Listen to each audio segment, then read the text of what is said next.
Hello guys, അങ്ങനെ ഇന്ന് ഞാൻ ഒരു കോമ്പിനേഷനും ഇല്ലാത്ത ഫുഡാണ് കഴിക്കാനായിട്ട് പോകുന്നത്. ഞാൻ എന്തൊക്കെ കഴിച്ചെന്നും എങ്ങനെയൊക്കെ ഈ ചലഞ്ച് കംപ്ലീറ്റ് ചെയ്തെന്നും നമുക്ക് ഇതിലൂടെ നോക്കാം.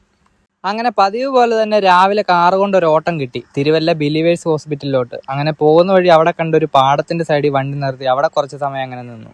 അങ്ങനെ വീട്ടിലെത്തിയിട്ട് ഈ ചലഞ്ചിൽ ആദ്യം കഴിക്കുന്നത് ഈ ഒരു ചീസിന്റെ കേക്കും ചോക്ലേറ്റിന്റെ കേക്കുമായിരുന്നു. അതിന്റെ മുകളിലേക്ക് കടയിൽ നിന്ന് വാങ്ങിയ നല്ല കട്ട തൈരും കൂടെ ഒഴിച്ചിട്ട് ആദ്യം ഞാൻ കഴിക്കുന്നത് ചോക്ലേറ്റിന്റെ കേക്കായിരുന്നു. അങ്ങനെ ഈ കേക്ക് കഴിച്ചു തുടങ്ങുമ്പോഴും ചോക്ലേറ്റിന്റെ ആ ഒരു ടേസ്റ്റ് തന്നെയായിരുന്നു വായിൽ എടുത്തു നിന്നത്. തൈരിന്റെ ചെറിയൊരു പുളി ഇടയ്ക്കിടയ്ക്ക് ഉണ്ടെങ്കിലും ഞാനത് വലിയ കാര്യമാക്കാതെ ആ കേക്ക് ഏകദേശം പകുതി കൂടുതലും കഴിച്ചു. കുറച്ചും കൂടെ കഴിച്ചു നോക്കിയപ്പോഴത്തേക്ക് ആ പുളിയുടെ ടേസ്റ്റ് വീണ്ടും വീണ്ടും വന്നതുകൊണ്ട് ഞാൻ ഓർത്ത് ഇനി മറ്റേ കേക്ക് ആയിരിക്കും കുറച്ചും കൂടി നല്ലതെന്ന്. അങ്ങനെ അതെടുത്തൊന്ന് കഴിച്ചു നോക്കി. എന്റെ പൊന്നോ, ഒന്നും പറയാനില്ല. തമ്മിൽ ഭേദം തൊമ്മനെന്ന് പറയുന്ന പോലെ ആദ്യം കഴിച്ച ചോക്ലേറ്റിന്റെ കേക്ക് തന്നെയായിരുന്നു കുറച്ചും കൂടി നല്ലത്. ചീസിന്റെ ആ ഒരു ടേസ്റ്റും പിന്നീട് ആ തൈരിന്റെ ചുവയും കൊണ്ട് ഒട്ടും തന്നെ അത് കഴിക്കാൻ പറ്റുന്നില്ല. പിന്നെ അതുപോലെ അതവിടെ വെച്ചിട്ട് ബാക്കി കഴിച്ചുകൊണ്ടിരുന്ന ആ ചോക്ലേറ്റിന്റെ ബാക്കി പീസും കൂടി എടുത്താൽ കഴിച്ചു. അങ്ങനെ അത് കഴിച്ചിട്ട് ചലഞ്ചിൽ ഒന്നാമത്തെ ഐറ്റം ഞാൻ അങ്ങനെ കംപ്ലീറ്റ് ചെയ്തു. ഇതിൽ രണ്ടാമത് ഞാൻ കഴിച്ചത് ഈ ഒരു പഴവും ജാമുമാണ്. സാധാരണ ബ്രെഡും ജാമും ആണല്ലോ, പിന്നീട് കോമ്പിനേഷൻ ഇല്ലാത്ത ഐറ്റം ആയതുകൊണ്ട് ഈ ഒരു പഴവും ജാമും കഴിച്ച് ആദ്യത്തേതുപോലെ ആവുമെന്നായിരുന്നു എൻ്റെ മനസ്സിൽ. പക്ഷേ കുഴപ്പമില്ലായിരുന്നു. ഇങ്ങനെ ഒരു പഴവും ജാമും ഇതിനു മുമ്പ് ആരെങ്കിലുമൊക്കെ കഴിച്ചിട്ടുണ്ടായിരിക്കും അല്ലേ? എന്തായാലും ഞാൻ ആദ്യമായിട്ടാണ്. വിചാരിച്ച പോലല്ല, ആ ഒരു പഴം മുഴുവൻ ഞാനിപ്പോൾ കഴിച്ചു തീർത്തിട്ടുണ്ട്. പഴം അങ്ങനെ ഫുള്ള് കഴിച്ചു തീർത്തിട്ടുണ്ട്. ജാം അങ്ങനെ ബാലൻസും വന്നു. ഇനിയിപ്പോൾ ബ്രെഡ് വാങ്ങുന്നതിൻ്റെ കൂടെ കഴിക്കാം. അടുത്തത് കഴിക്കാൻ പോകുന്നത് ഈ ഒരു തേൻമുട്ടായി ആണേ. തേൻമുട്ടായിയുടെ കൂടി ഇനി എന്താണ് കോമ്പിനേഷൻ ഇല്ലാത്ത ഐറ്റം കഴിക്കുമെന്ന് പറഞ്ഞിരുന്നപ്പോഴാണ് മനസ്സിലോട്ട് അങ്ങനെ ഉപ്പും മുളകും വന്നത്. ഒരു പാത്രത്തിനകത്തേക്ക് കുറച്ച് ഉപ്പും മുളകും കൂടെ എടുത്തിട്ട് ഈ ഒരു തേൻമുട്ടായും കൂടെ ഇട്ട് നന്നായിട്ട് അങ്ങ് മിക്സ് ചെയ്തു. തേൻമുട്ടായി ആണെങ്കിൽ നമ്മൾ വെറുതെ കഴിക്കുമ്പോൾ അതിൻ്റെ ഒരു ടേസ്റ്റ് മാത്രമേ അറിയത്തുള്ളൂ. ഇങ്ങനെ മിക്സ് ചെയ്തൊക്കെ കഴിക്കുമ്പോഴാണ് ശരിക്കും ഇതൊന്നും ഒരിക്കലും കഴിക്കാൻ പറ്റത്തില്ല എന്ന് നമുക്ക് മനസ്സിലാവുന്നത്. ഇതിങ്ങനെ കഴിക്കുമ്പോൾ എനിക്ക് ഓർമ്മ വരുന്നത് നെല്ലിക്ക ഉപ്പിലും മുളകിലും കൂട്ടി കഴിക്കുന്ന കാര്യമാണേ. നല്ല മധുരവും ഉപ്പും കൂട്ടത്തിൽ നല്ല എരിവും അങ്ങനെ ഉണ്ടായിരുന്നതിൽ അവസാനത്തെ തേൻമുട്ടായി ഞാനിപ്പോൾ കഴിച്ചു തീർത്തു. അങ്ങനെ അടുത്ത കോമ്പിനേഷൻ ഇല്ലാത്ത ഫുഡ് വാങ്ങിക്കാനായിട്ട് ഞാൻ നേരെ വണ്ടി എടുത്തോണ്ട് അങ്ങ് ഇറങ്ങി. ചെന്നപ്പോഴേ കാണുന്നത് ജിലേബിയാണ്. ആ ജിലേബിയിലേക്ക് നല്ല അച്ചാറും കൂടെ ഒഴിച്ചിട്ട് ഇപ്പം ഞാനത് കഴിച്ചുകൊണ്ടിരിക്കുവാണ്.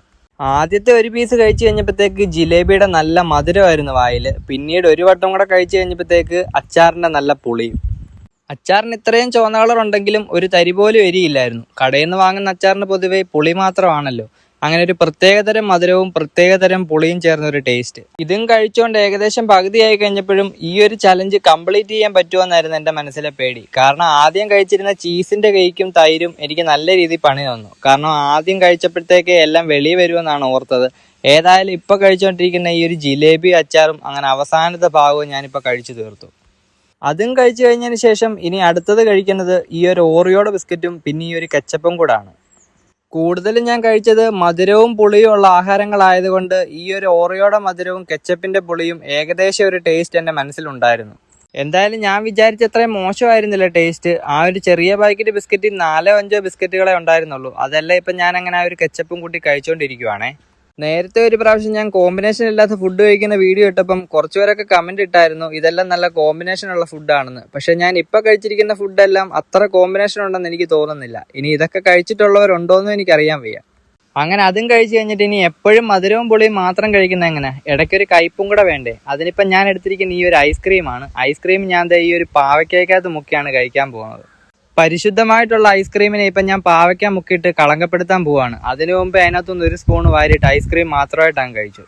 ഐസ്ക്രീമിന്റെ മധുരമായിരിക്കും ഹൈ ആയിട്ട് നിൽക്കുന്നതെന്നാണ് ഞാൻ വിചാരിച്ചത്. പക്ഷെ എത്രത്തോളം മനോഹരമാണെന്ന് എൻ്റെ മുഖഭാവം കണ്ടപ്പോഴേ നിങ്ങൾക്ക് മനസ്സിലായി കാണും. ചിക്കൻ മയോണൈസിൽ മുക്കി കഴിക്കുന്ന പോലെ പാവയ്ക്ക ഇപ്പം ഞാൻ അങ്ങനെ ഐസ്ക്രീമിൽ മുക്കി പകുതി കൂടുതലും കഴിച്ചു. പതിവ് പോലെ തന്നെ വീഡിയോയിൽ എന്തെങ്കിലും മിസ്റ്റേക്കുകൾ ഉണ്ടെങ്കിൽ നിങ്ങൾ എന്നോട് ക്ഷമിക്കണം. പിന്നീട് സപ്പോർട്ട് എന്ന നിലയിൽ നിങ്ങളുടെ ലൈക്കും സബ്സ്ക്രൈബും ഞാൻ പ്രതീക്ഷിക്കുന്നു. അപ്പോൾ അടുത്ത വീഡിയോയിൽ കാണാവേ.